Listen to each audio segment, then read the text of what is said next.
Netflix's famous animated show Love, Death and Robots always brought the most creative stories onto the screen. With its third season recently aired in the platform, there was one gem among the episodes which left me thrilled and amazed, not just with its visual quality but also with its storytelling perfection. The episode's name is Bad Traveling, and today I'll be talking about that perfection. Beware, there will be spoilers related to the episode after this point. As a quick recap, this Lovecraftian episode, which takes place in an alternative world, tells the story of a group of sailors hunting for a great Jebel shark. During their course at sea, a giant crab-like creature called a Thanapod attacks the ship, and after killing some of the crew, including the captain, it boards the vessel and starts residing below deck, making itself comfortable there. As it turns out, the creature can communicate with people and eventually negotiates with the ship's navigator Thorin, voiced by Troy Baker, for a safe passage to an island so that it can feed on the local residents. This request turns the crew each other, since Thorin doesn't want the innocent people of the Faden Island to be killed by a Thanapod and proposes a trap that will take some time to set. However, the selfish crew members only think of getting rid of the monster as soon as possible, no matter the cost. Throughout the story, we witness Thorin manipulating, negotiating and strategizing his way brilliantly between the crew and the monster on this dangerous entanglement in the middle of the sea. The brilliance of Thorin's actions start with the immediate aftermath of the Thanapod settlement in the below deck. He is either the next high-ranked officer on the ship or takes the initiative in the leadership position and proposes to the crew a fair option to select who will face the Thanapod by drawing straws.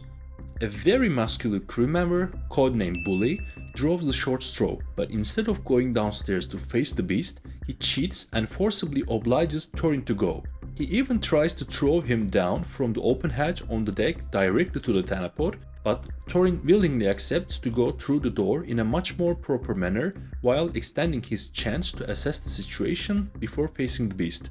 When Thorin enters the below deck, the giant Thanapod emerges. After a brief violent encounter, the creature starts talking to Thorin by using the body of a dead crew member as a communication vessel. Surprisingly, the monster asks for a safe passage to the nearest land called Faden Island so that it can devour more people to get fed. After Thorin acknowledges the offer, he immediately presents himself as the sole person capable of navigating the ship to where the Thanapod wants to go, securing his safety in the eyes of the monster. As for securing his safety against the crew, Thorin asks the Thanapod to throw out the captain's remaining body parts, where he finds a key. After returning to the main deck, Thorin ditches the crew and runs to the captain's cabin. There, he uses the key to open a chest where the captain hid her pistol. This pistol with 6 bullets becomes his negotiation assurance while facing the crew. After getting the upper hand, Thorin reminds the crew that the Thanapod must be fed, or all of them will be in danger. Bully suggests that the wounded crew members should be given to the monster, but his brother objects. At this moment of conflict, Thorin comes forward and reminds the crew that the selection they previously made by drawing straws, where Bully pulled the short one. Everybody except Bully accept this proposition, and as he gets served to the Thanapod as dinner, Thorin ends up accomplishing 3 things. Firstly, he buys time and ensures the crew's safety for a time by feeding the monster. He also eliminates the biggest human threat against him without spending his bullets. And he re-establishes his leadership status to get support for his next move.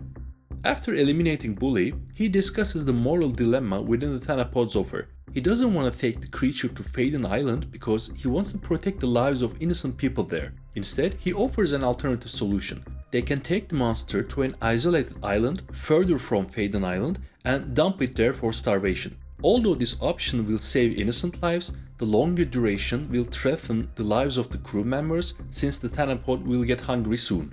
At this point, Thorin suggests having a vote on what to do next. He ensures that the voting will occur in democratic measures where no one will know the other's answer. However, after the votes have been cast, Thorin reveals to the crew that he secretly marked the ballots and knows everyone's votes in detail. As an avid supporter of ditching the monster on a secluded island, Thorin immediately shoots the siblings, claiming they voted for carrying the Thanapod to Faden Island to kill innocent people. With this one swift action, once again he accomplishes multiple ends. Firstly, since the secluded island is farther away from Faden Island, he gains time by finding extra food to feed the monster during the travel. He also chooses to eliminate the siblings because one of them is already wounded, and since they are two people supporting each other, they put more risk than other individual crew members in times of insubordination. He uses his second bullet to kill two people at once, saving the remaining bullets for future encounters. And finally, he creates the ambience that the real imposters have been eliminated and the harmony within the crew is restored. However, this peaceful status doesn't last long. The moment when the crew tries to murder Thorin with a swift assassination attempt, he suddenly gets summoned below deck by the Thanapod. Curious and anxious about this unexpected call, Thorin meets with the monster only to learn the terrible truth that it gave birth to dozens of small offsprings hungry for more meat. This new revelation forces Thorin to re-evaluate the situation. His previous calculations were solely based on the existence of a single monster, but now there are many more. Hence, he needs to change his strategy.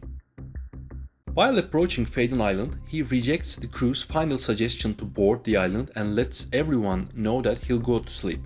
With this declaration, the crew members see an opportunity to eliminate Thorin for good and rush to his quarters to kill him. However, as it turns out, Thorin deliberately shared his whereabouts with the crew so that he could draw all of them to a single location. After trapping them where he wants, Thorin eliminates all the crew members using his pistol and sword. At the end of the skirmish, he rises as the sole survivor with one bullet left in his pistol. After counting the dead, Thorin notices that one crew member is missing. He finds the last person hiding in a chest, defending himself that he didn't want to participate in this riot.